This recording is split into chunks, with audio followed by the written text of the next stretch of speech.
Bonjour mes amis, que Dieu vous bénisse tous, nous tous, qu'il vienne illuminer notre compréhension, qu'il vienne donner une direction à notre compréhension. Parce que ce n'est que lorsque nous comprenons sa parole, ce n'est que lorsque nous avons des oreilles pour entendre sa voix, que finalement nous pouvons réellement lui obéir. Tant que cela ne se produit pas, nous pouvons avoir des informations, beaucoup d'informations, de vastes informations au sujet de la foi, de la parole de Dieu, de la vie de Jésus, de manière que nous puissions comprendre ce qui s'est passé à son époque. Mais même ainsi, s'il n'illumine pas notre compréhension, je ne crois pas que nous puissions comprendre sa volonté pour notre vie. D'ailleurs, il est écrit que le Dieu de ce siècle, le diable, a aveuglé l'intelligence des païens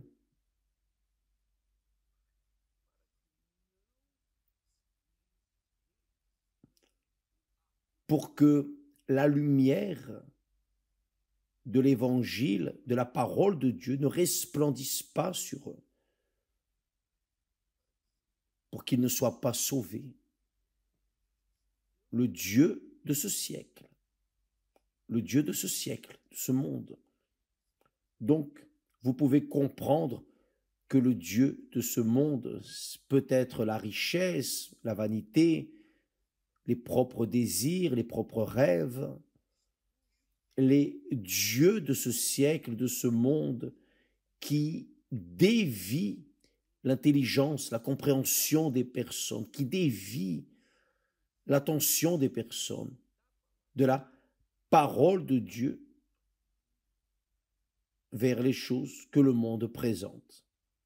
Donc, nous aimerions vous passer, vous transmettre ce que Dieu nous a donné. Nous parlons en relation de sa parole, la parole de la vérité, mais la parole de la vérité n'est suivie, obéie, pratiquée, vécue que lorsque réellement l'Esprit de vérité, le Saint-Esprit, illumine notre compréhension. Vous avez besoin, nous avons besoin, nous dépendons de mettre notre pensée au travail sur ce qui est écrit. Nous devons investir notre intellect, notre esprit, notre intelligence dans l'écriture sacrée pour que nous ne venions pas nous laisser envelopper par les sentiments du cœur. Quand la personne lit la parole de Dieu, et là je pense, je crois, elle a deux options. Mettre la tête, la pensée, l'intellect, la compréhension pour chercher à comprendre ce qui est écrit dans son intellect, ou mettre le cœur dans les sentiments de ces paroles. Je ne sais pas si vous me comprenez, mais par exemple, une personne qui connaît bien la parole de Dieu, qui connaît bien, et elle met le cœur dans la parole de Dieu, Alors elle dit, l'Éternel est mon berger, je ne manquerai de rien. Ce n'est pas cela. Il me guide vers les verts pâturages, les eaux tranquilles de repos. Ça, c'est ce qu'elle lit, c'est ce qu'elle sait et c'est ce qu'elle sent. Bon, c'est écrit. Je sens l'Éternel est mon berger, rien ne me manquera. Sauf que, dans la pratique, elle vit une autre réalité. Donc, elle met le cœur dans ce verset et elle aime. Elle se sent bien avec cela. Mais lorsqu'elle va affronter ses luttes, ses difficultés, alors elle fuit, elle faillit. Elle n'a pas le courage de prendre des attitudes parce qu'elle a cru avec le cœur, avec le sentiment et non avec l'intellect. Je pense ainsi, c'est ce que j'ai compris dans la parole de Dieu. Je crois que Dieu nous a donné sa parole pour que nous mettions notre tête pour apprendre ce qui est écrit, non le cœur. Une personne qui va à la faculté, que met-elle à fonctionner à la faculté? La tête, pas le cœur. Si elle va se former en médecine, si elle va se former en droit, si elle sera ingénieure, elle doit brûler les neurones, l'intellect. Elle doit utiliser l'intellect, penser, raisonner, évaluer, peser pour qu'alors elle puisse apprendre et mettre en pratique. Mais si la personne met le cœur,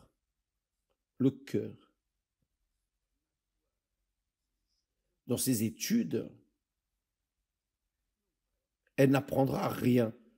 Elle peut apprendre quelque chose, mais cela n'aura pas de praticité dans sa vie. Donc, c'est ainsi. Nous voyons beaucoup de personnes qui disent croire en Jésus, mais un croire superficiel, un croire avec le cœur, le sentiment. Mais au moment où il faut affronter ses propres luttes, ah, c'est autre chose, ce n'est pas vrai. Dites la vérité. Excusez-moi.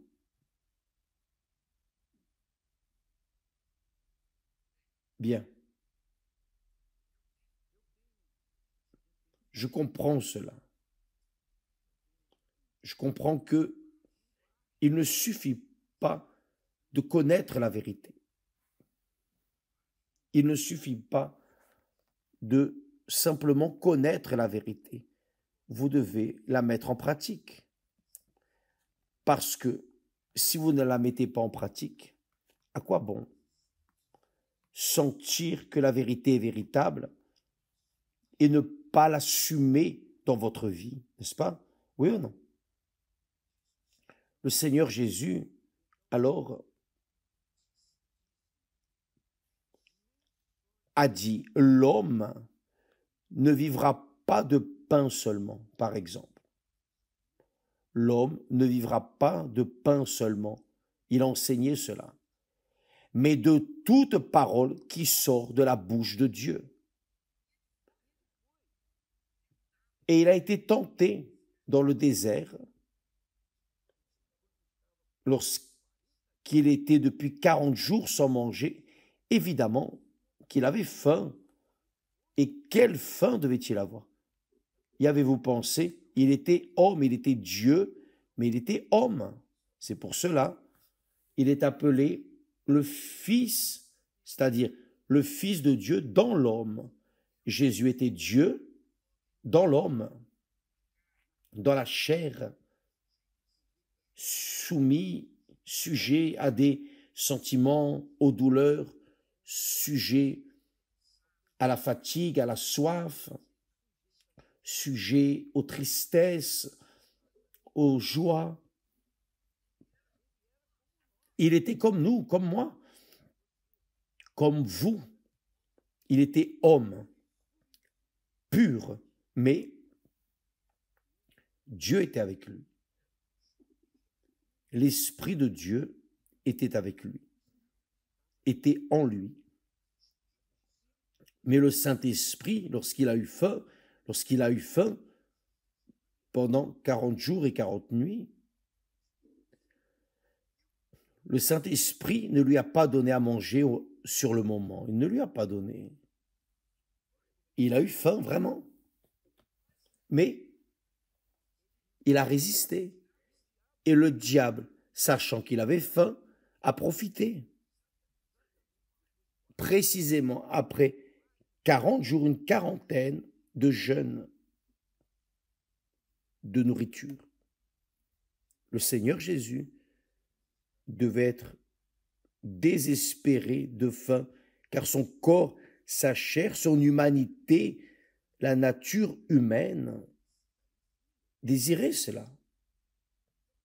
Donc, à l'heure la plus cruciale, le diable est venu et lui a présenté une idée, une facilité.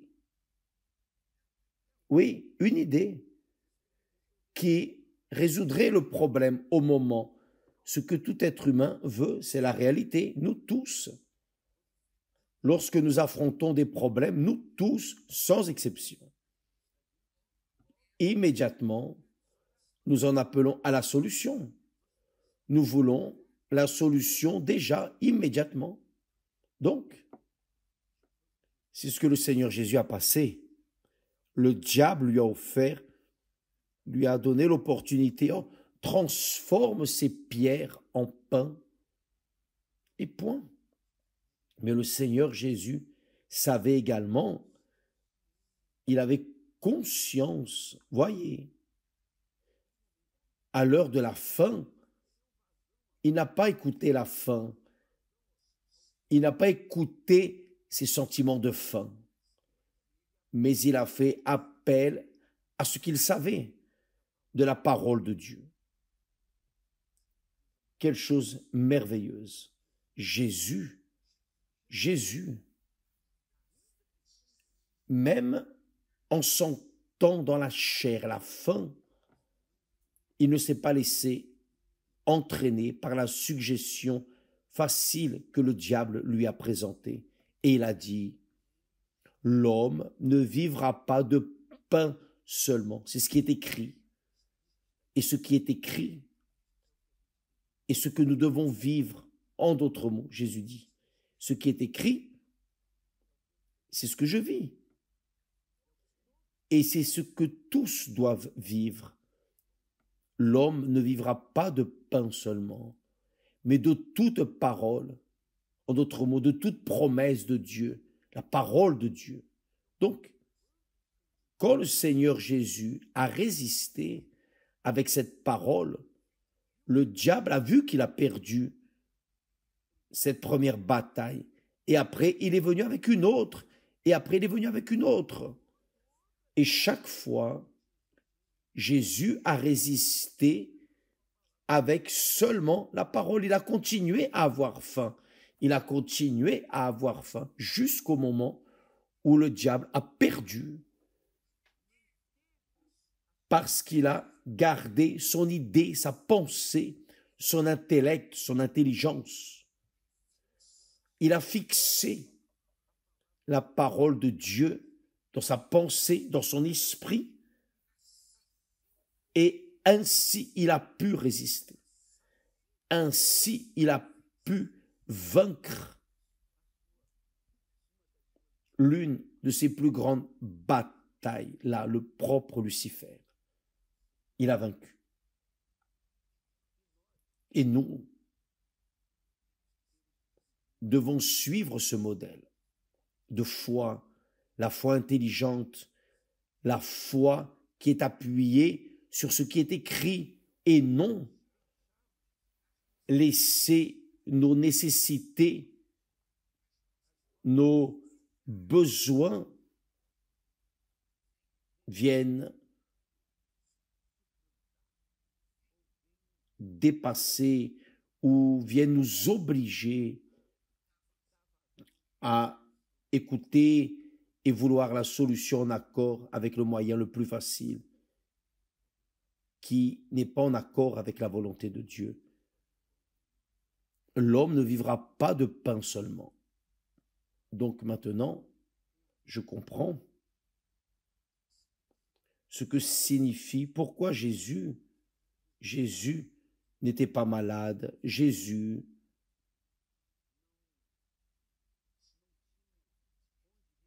n'avait pas où poser la tête, il n'avait pas de maison, d'endroit, il n'avait pas d'endroit où prendre un bain, changer ses vêtements, faire ses besoins. Il n'avait pas où demeurer, ne serait-ce qu'une heure, non. Il n'avait pas de résidence fixe. Il vivait d'un côté à l'autre, toujours en train de marcher, toujours en train de marcher. Il allait d'un côté à l'autre, marchant à pied. C'est seulement lorsqu'il est entré à Jérusalem, comme cela a été écrit, qu'il entrerait à Jérusalem. Il est entré, monté sur une jument, sur un ânon. Mais mes amis, voyez que Jésus vivait la parole de Dieu. Il ne prêchait pas seulement la parole. Il ne disait pas seulement « ne vous inquiétez de rien, ne vous inquiétez de rien, ne vous préoccupez pas de cela, etc. » Non, il n'a pas seulement parlé, mais il a vécu ce qu'il a enseigné. Et ça, c'est la foi qui a fait de Jésus un vainqueur durant toute sa vie, au point d'arriver au martyre de la douleur, de devoir supporter le péché de toute l'humanité et aller sur la croix et mourir avec ce péché. Mais Jésus a vécu ce qu'il a prêché. Jésus a vécu ce qu'il a enseigné, ce que nous tous, sans exception, nous devons faire. Et cela n'est possible que lorsque l'Esprit de Dieu est en nous, même ainsi, nous devons décider. Le Saint-Esprit nous fortifie, nous guide, nous oriente, mais la décision finale nous appartient. Le Saint-Esprit ne fait pas de nous des robots, non. Il oriente, il enseigne, il exhorte, il convainc, il convainc. Et tout cela se produit où? Dans le cœur? Non. Mais dans la pensée, dans l'intellect. C'est ainsi que je crois. Parce que si nous appuyons notre foi sur le cœur, nous allons marcher seulement par le sentiment de la parole de Dieu. Et au moment de la douleur, nous voulons un remède qui éteigne la douleur. Au moment de la faim, nous voulons manger quelque chose, car nous voulons rassasier la faim, ce n'est pas ainsi. Au moment du froid, nous voulons nous couvrir, parce qu'on sent la faim, on sent le froid, on sent la douleur. Enfin, nous voulons résoudre le problème à ce moment. Donc, lorsque nous appuyons la foi intelligente, c'est dans la compréhension. Le diable aveugle l'intelligence des personnes pour qu'elles ne comprennent pas la parole de Dieu. Et une fois ne comprenant pas, elles seront fortifiées. Comment va-t-elle pratiquer une chose qu'elle ne comprend pas? Maintenant, quand elle met le cœur, par exemple, je dirais que beaucoup de personnes, excusez-moi, beaucoup de personnes, beaucoup qui croient en Jésus, qui disent croire en Jésus, aiment beaucoup les psaumes, aiment lire les psaumes, ce n'est pas vrai. Eh oui, Jésus a cité les psaumes, il a mentionné les psaumes, mais les psaumes ont été extraits d'un homme qui était en train de gémir, par exemple David. Donc, il parle de manière poétique qui sensibilise, il parle de ce qu'il était en train de sentir. Donc les personnes aiment s'incliner devant les psaumes et appuyer, disons, leur foi sur les psaumes. Ah, mais c'est écrit ceci, cela. Sauf que, à un certain moment, David parlait comme si c'était le propre Jésus sur la croix du Calvaire.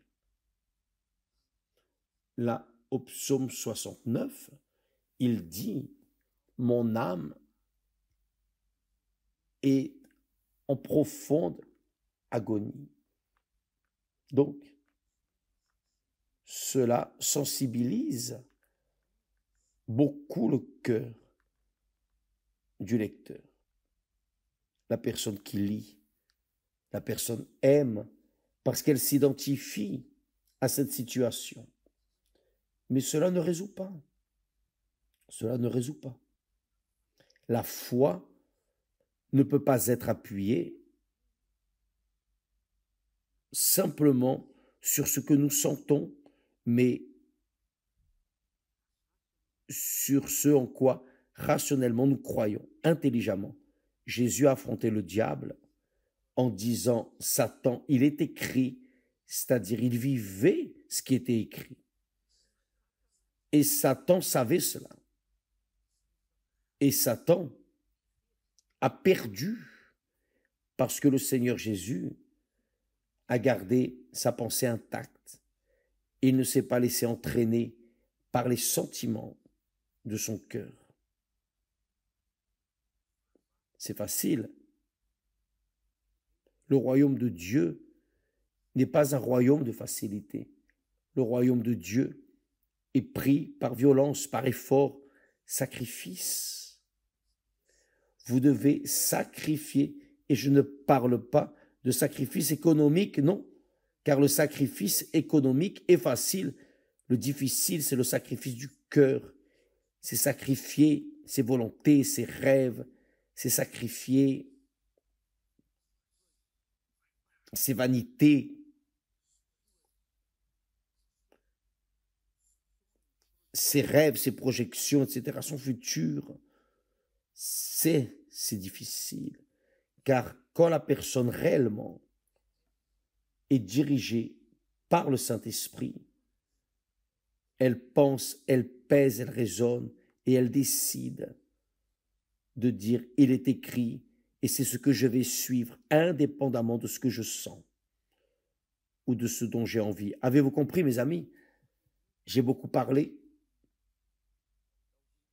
et peut-être que vous allez devoir regarder cette vidéo de nouveau, 1, 2, 3, 4 fois pour prendre l'esprit, pour savoir comment vous pouvez agir de manière à vaincre, à vous vaincre vous-même, vaincre vos émotions, vos sentiments. Non seulement vous, mais moi aussi, nous tous. Je ne suis pas exclu de cela. Une chose, c'est prêcher. Une autre chose, c'est vivre ce que vous prêchez, enseignez. Et ça, c'est notre obligation. Que Dieu vous bénisse tous et à demain au nom du Seigneur Jésus-Christ. Amen.